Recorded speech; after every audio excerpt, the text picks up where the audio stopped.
Lekin ajralganda ham darrov ajralib ketmaydi. Bir kunda ajralib ketmaydi, yo'q. O'ylaydi. Taloqning sunnat va go'zal taloq bor. Go'zal taloq qanaqa taloq? 3 oy davomida taloq berish. Nima uchun 3 oy, 90-100 kun kerak bu uchun? Ajrat tasha? Yo'q. Mabodo qayta qovushga, qayta yakjoya bo'lishga, qayta oilani tiklashga imkoniyat bo'lsa. Mana men degan odam payg'ambar alayhisalom nima dedilar? G'azablansang, tik bo'lsang o'tirgan bo'lsang yonboshlagin, tahorat qilib olgin, albatta g'azabing ketadi. Ya'ni erkaklarga ham ayollarga ham fursat beringlar. Erkak darrov sindirib qo'ymasin. Darrov o'zini barcha nimalardan, barcha ruxsatlardan, o'ziga berilgan barcha imkoniyatlardan darrov o'zini mahrum qilib qo'ymasin.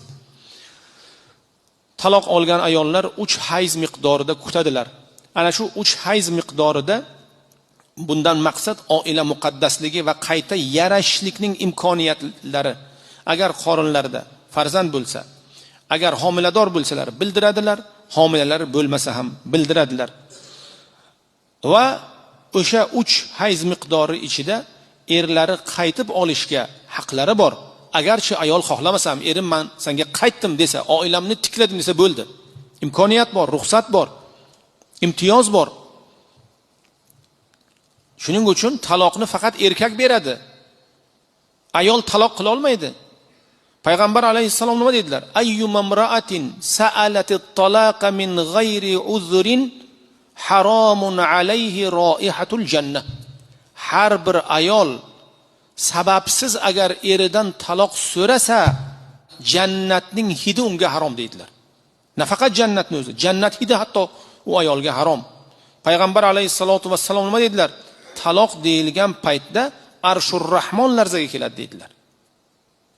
Alloh taolo aytayaptiki, yashirmasinlar, nasablarini qo'shib yubormasinlar, bir-birlariga zulm qilmasinlar. Walahunna mislullazi alayhinna bil ma'ruf. Ey erkaklar, bilib qo'yinglar, ayollarning ham mas'uliyatlari bor, huquqlari bor, vazifalari bor. Xuddi shuningdek erkaklarning ham o'zlariga yarasha huquq vazifalari bor va erkaklarga ustunlik bor. Bu nima ustunlik? Oilaning sarfu xarajoti, oilani saqlash, avaylash, asrash erkakning zimmasiga. Shuning uchun Alloh taolo uni har tomonlama kuchi quvvatli, baquvvat qilib yaratdi deb Payg'ambar alayhisolatu vassalom marhamat qilib aytadilar. 3 hayz ayol kutadi. Agar 3 hayz ichida erkak qaytmasa, ana endi ayol batamom erkakdan begona bo'ladi.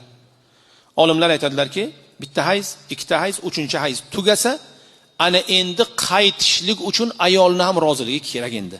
Qaytib nikoh o'qitish kerak. Qaytib nima qilishlik kerak?